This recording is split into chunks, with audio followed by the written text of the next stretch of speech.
morning, students. I'm happy to welcome you to this class. This is water supply.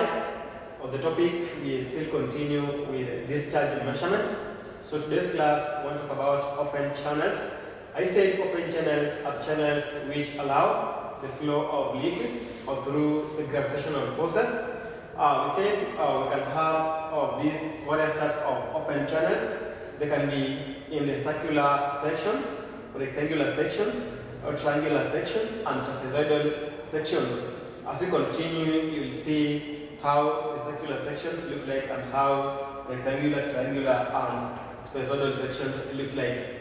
So under these channels, again, you can say they can be either of uniform or geometric or characteristics, or which now you can have the canals, you can have the flumes, you can have the tubes, or you can have the culverts. So all these culverts, we say they have uniform geometric characteristics. So these are the geometric elements of any open channels.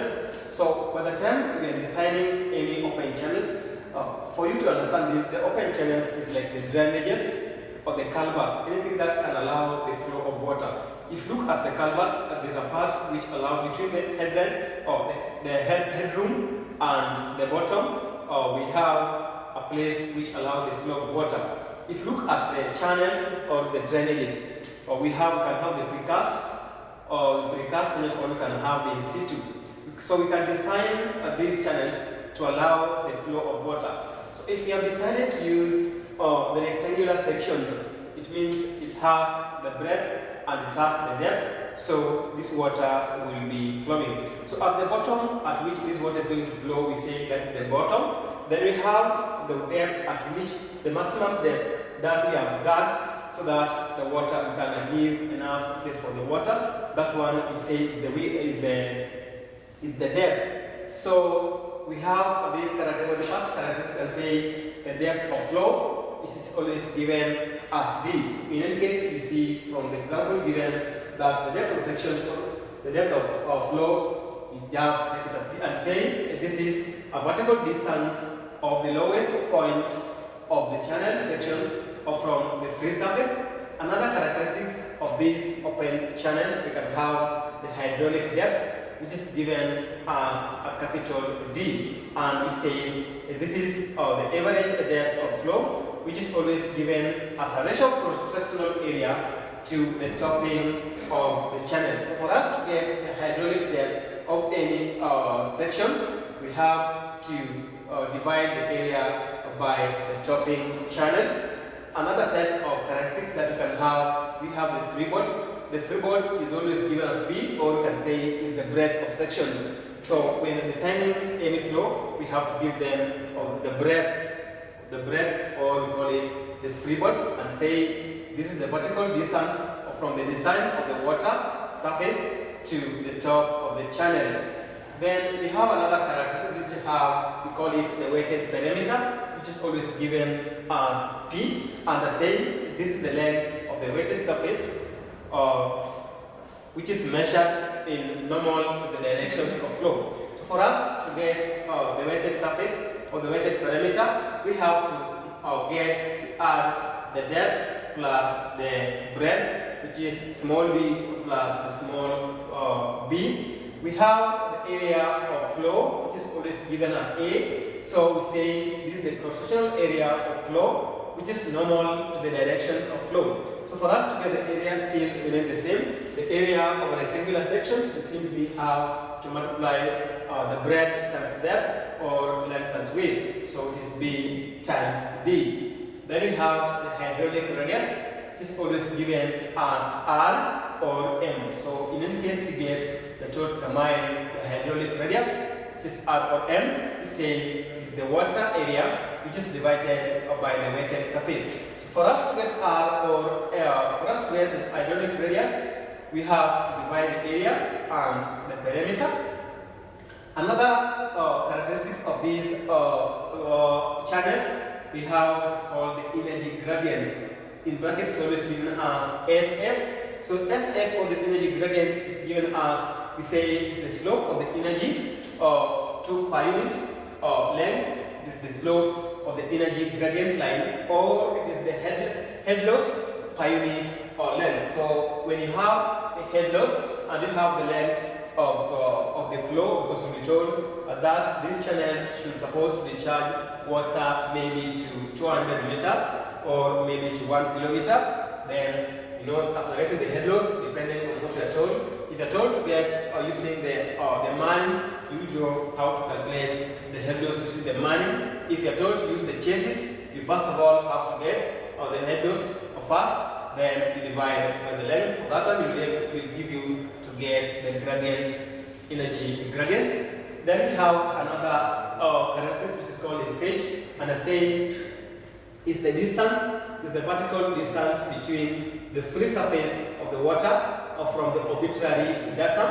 So here we have drawn some examples of the sections. We have this one is the rectangular sections.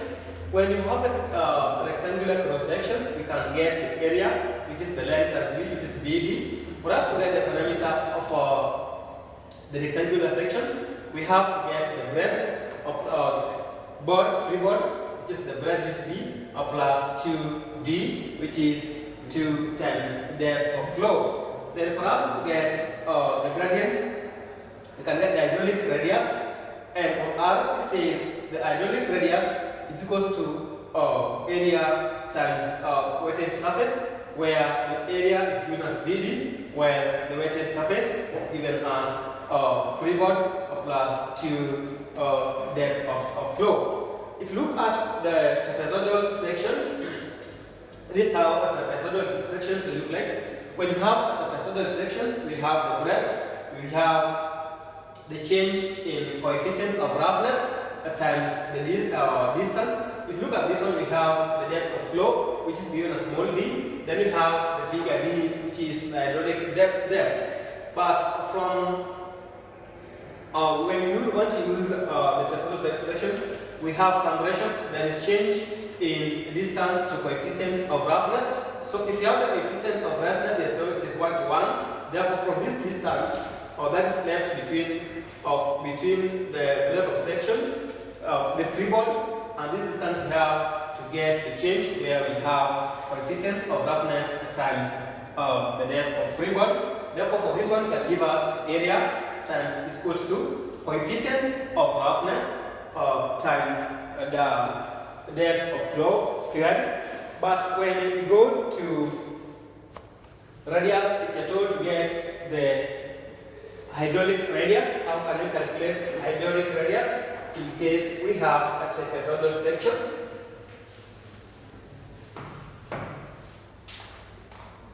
So hydraulic radius M or R is given as coefficients of roughness times M stroke R.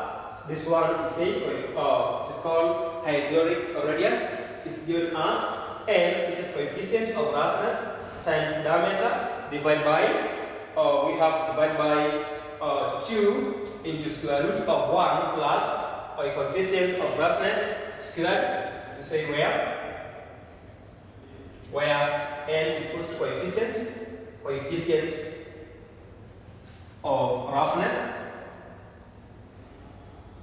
while D is equal to depth of section, depth of sections. Then we can talk about the circular section. How can we get on the area when we have the circular sections? So for the circular sections, this one will apply when you are using the balloon culverts. If you want to use the balloon for the construction of the culvert, I think balloon will have a circular cross-section. So it means that the end, or the point at which this water once discharged will be over circular points. So circular section. So we have this. So this is called the breadth or freeboard area. Then we have the depth. This is called the depth of section, depth of flow. Then you can have theta. Then how can we calculate area? The area is given as area when we have the circular section of this circular section. So it is given us 1/8 into discharge, which is given as theta minus sin theta